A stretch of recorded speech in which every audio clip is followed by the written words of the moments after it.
এই মাছটাকে কোকিলা মাছ বলে। নুন হলুদ মাখিয়ে সবেমাত্র তেলে ফ্রাই করে নিচ্ছি।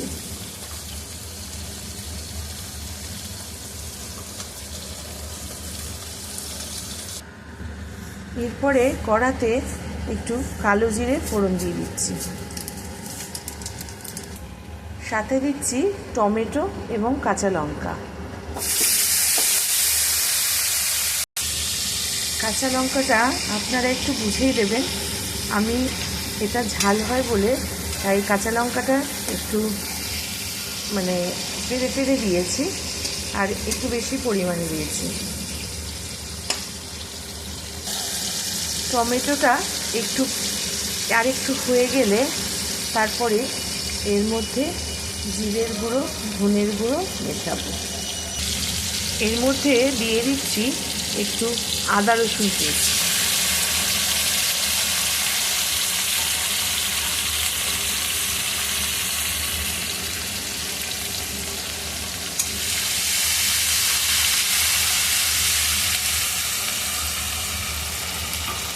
এবার এতে একটু হলুদ মিশিয়ে দেব।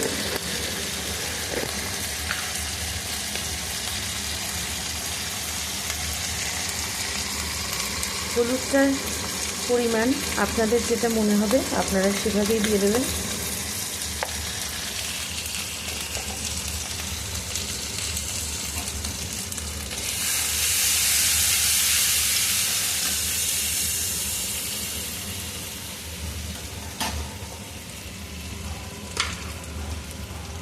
এর মধ্যে স্বাদ অনুসারে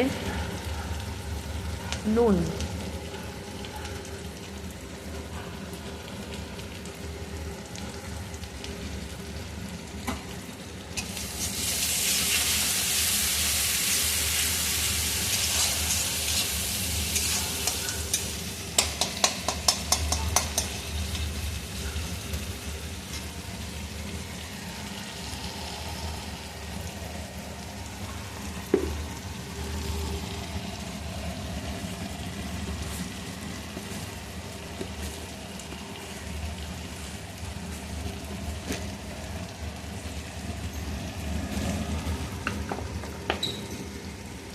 দিয়ে দিচ্ছি একটু জিরে ও ধনের গুঁড়ো।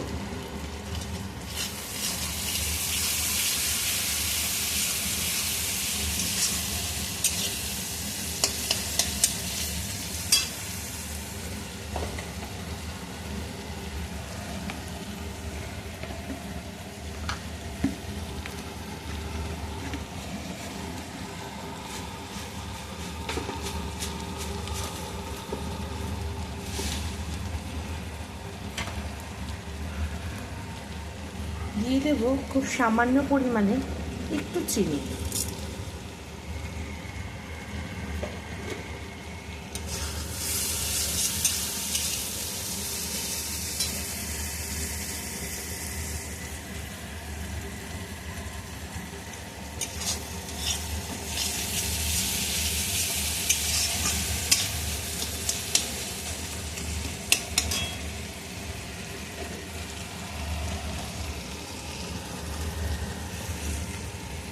দেব একটুখানি জল দিয়ে মশলাটা ভালো করে কষাবো। ও হ্যাঁ, একটা কথা বলতে ভুলে গেছি, চাইলে আপনারা চিনিটা স্কিপ করতে পারেন। মশলাটা আমার প্রায় কষে এসেছে, আপনারা দেখতেই পাচ্ছেন একটু তেল ছেড়ে দিয়েছে।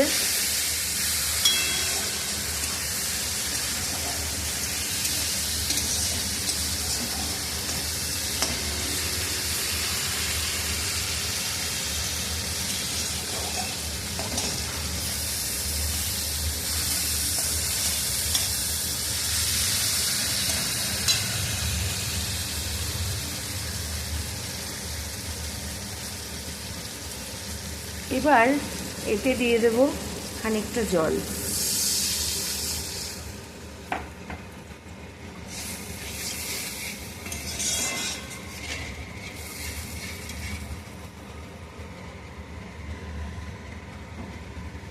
মোটামুটি জল দিয়ে দিলাম। এবার একটু জলটা ফুটে উঠলে মাছটা দিয়ে দেবো। ঝোলটা আমার ফুটে উঠেছে, এবার আমি এতে মাছগুলোকে দিয়ে দিলাম।